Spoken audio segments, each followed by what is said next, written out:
اعوذ باللہ من الشیطان الرجیم بسم اللہ الرحمن الرحیم۔ آج جو حدیثیں میں آپ کے سامنے پیش کرنے والا ہوں ان حدیثوں کو دل کو نرم کرنے والی حدیثیں کہتے ہیں۔ حضور صلی اللہ علیہ وسلم بہت ساری باتیں صحابہ کرام کو ایسی بتاتے تھے، خاص طور پر اللہ کے خوف کے بارے میں اور آخرت کے بارے میں، کہ ان کو سن کر دل نرم ہو جاتے تھے، سخت دل بھی نرم ہو جاتے تھے۔ تو جو ہے اسے کہتے ہیں رقیق القلب، دلوں کا نرم ہو جانا۔ تو حدیث کی کتابوں میں، بڑی بڑی حدیث کی کتابوں میں ایک چیپٹر ہی باندھے ہیں محدثین کرام، کتاب الرقاق، یعنی ایسی حدیثوں کی کتاب، ایسے حدیثوں کا چیپٹر جن کو سن کر سننے والوں کے دل نرم ہو جاتے ہیں۔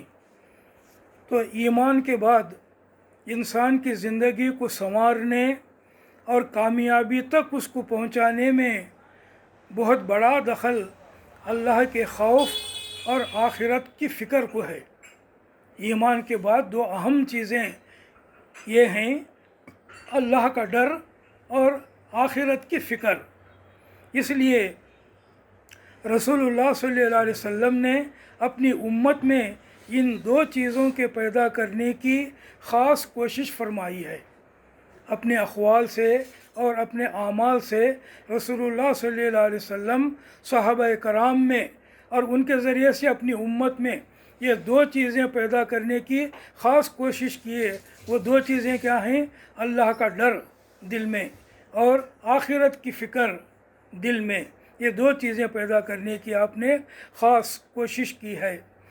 اللہ کے فکر کے فائدے بتاتے تھے آپ، اور اللہ کے جلال اور آخرت کے سخت احوال، حالات کو آپ بیان کرتے تھے۔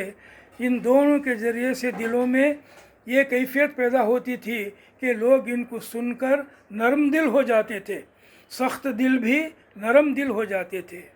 اس مختصر تمہید کے بعد چند حدیثیں سنیے۔ یہ پہلی حدیث ہے بخاری شریف کی، حضرت ابو ہریرہ رضی اللہ عنہ سے روایت ہے، سیدنا ابو القاسم صلی اللہ علیہ وسلم نے فرمایا، قسم اس ذات پاک کی جس کے قبضے میں میری جان ہے، اگر تمہیں وہ سب معلوم ہو جائے جو مجھے معلوم ہے تو تمہارا ہنسنا کم ہو جائے اور تمہارا رونا بہت بڑھ جائے۔ بخاری شریف کی حدیث ہے۔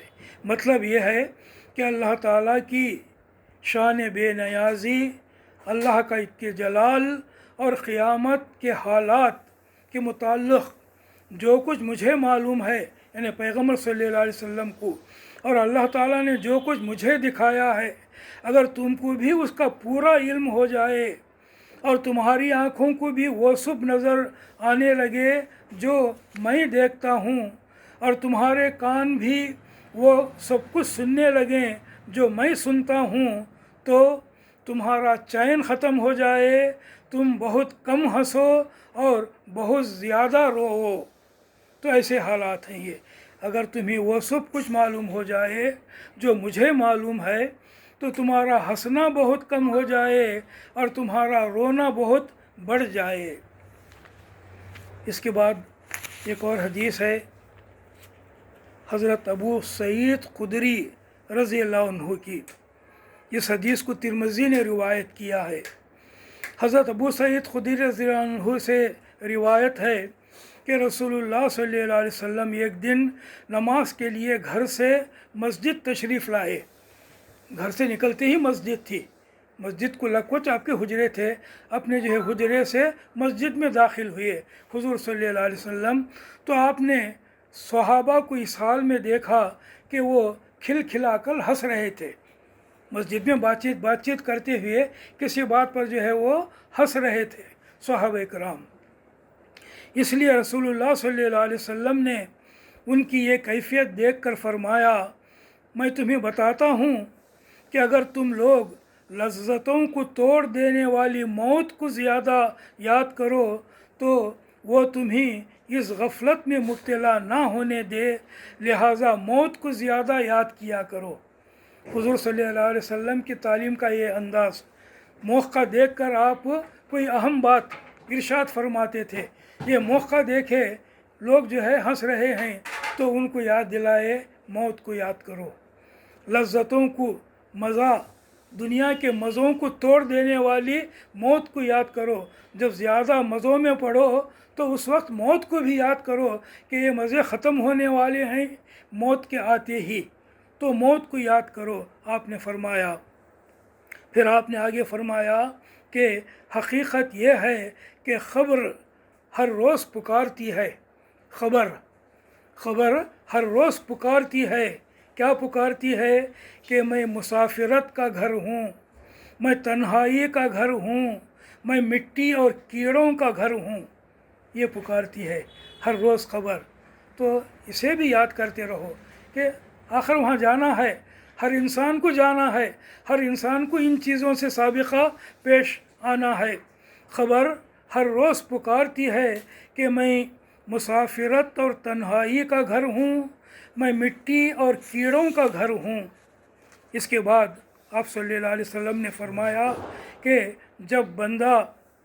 جب وہ بندہ زمین کے سپرد کیا جاتا ہے جو مومن و مسلم ہو تو زمین کہتی ہے مرحبا۔ جب کسی ایمان والے اور نیک عمل کرنے والے بندے کا انتقال ہوتا ہے اور اسے دفن کیا جاتا ہے تو زمین اسے ویلکم کرتی ہے، کہتی ہے مرحبا۔ یہ پیغمبر صلی اللہ علیہ وسلم کی بات ہے، حق بات ہے، اللہ تعالیٰ کی طرف سے انہیں بتائی گئی بات ہے تاکہ وہ ہمیں بتائیں کہ یہ ہونے والا ہے۔ تو خبر کہتی ہے مرحبا، خوب آئے اپنے ہی گھر آئے، خوب آئے اپنے ہی گھر آئے۔ تمہیں معلوم ہونا چاہیے کہ جتنے لوگ میرے اوپر چلتے تھے ان میں سب سے زیادہ پیارے مجھے تم ہی تھے۔ زمین میں چلنے والے تمام لوگوں سے زیادہ میں تمہیں چاہتی تھی، تمہارے ایمان اور تمہارے عمل کی وجہ سے۔ زمین کا وہ حصہ خبر اس بندے کو، نیک بندے کو کہتی ہے کہ تم مجھے بڑے ہی پیارے تھے، اور آج جب تم میرے حوالے کر دیے گئے ہو، میرے پاس آ گئے ہو، تو تم دیکھو گے کہ میں تمہارے ساتھ کیا معاملہ کرتی ہوں۔ پھر وہ زمین اس بندے مومن کے لیے حد نگاہ تک وسیع ہو جاتی ہے، چوڑی ہو جاتی ہے۔ خبر کا وہ چھوٹا سا گڑھا چوڑا ہوتا جاتا ہے۔ اللہ کی قدرت، اللہ تعالیٰ خبر کے قوانین کچھ اور رکھا ہے، یہ دنیا کے قوانین کچھ اور ہیں، برزخ کے قوانین کچھ اور ہیں، آخرت کے قوانین کچھ اور ہیں۔ یہ بات پیغمبر ہی ہمیں بتا سکتے تھے، اور پیغمبر صلی اللہ علیہ وسلم نے ہمیں بتایا ہے کہ زمین اس بندے مومن کے لیے حد نگاہ تک وسیع ہو جاتی ہے، جہاں تک اس کی نگاہ جاتی ہے وہ وسیع ہی وسیع ہو جاتی ہے۔ اسے قبر میں کوئی تنگی محسوس نہیں ہوتی۔ قبر میں ہم جب دفن کرتے، اس کے اوپر مٹی ڈالتے تو اپنی آنکھوں سے ہم دیکھتے کہ اس کی کیا حالت ہے، کس حالت میں ہم اسے چھوڑ کر جا رہے ہیں۔ مگر ایمان والے نیک بندے کو وہاں کیا ہوتا ہے، اس کے ساتھ کیا معاملہ پیش آتا ہے، مخبر صادق، سچی خبر دینے والے پیغمبر صلی اللہ علیہ وسلم نے ہمیں یہ بتایا ہے کہ اس بندے مومن کے لیے وہ خبر حد نگاہ تک وسیع ہو جاتی ہے، اور اس کے واسطے جنت کی طرف ایک دروازہ کھول دیا جاتا ہے۔ اس خبر میں اس کے لیے جنت کا دروازہ کھول دیا جاتا ہے۔ جنت کا دروازہ کھول دیے جانے کا مطلب جنت کی جو نعمتیں ہیں، جو خوشبوئیں ہیں، ان کی جھلک اسے آتی رہتی ہے۔ اس کا جو ہے فائدہ اس بندے کو، نیک بندے کو پہنچتا رہتا ہے۔ تو جو بھی ایمان والا نیک بندہ ہے اس کے ساتھ یہ معاملہ ہوتا ہے۔ اور اس کے بعد حضور صلی اللہ علیہ وسلم نے فرمایا کہ جب کوئی سخت بدکار قسم کا آدمی، ایمان نہ لانے والا کافر زمین کے سپرد کیا جاتا ہے تو زمین اس سے کہتی ہے کہ جتنے آدمی میرے اوپر چلتے پھرتے تھے تو مجھے ان سب میں زیادہ مبغوض تھا،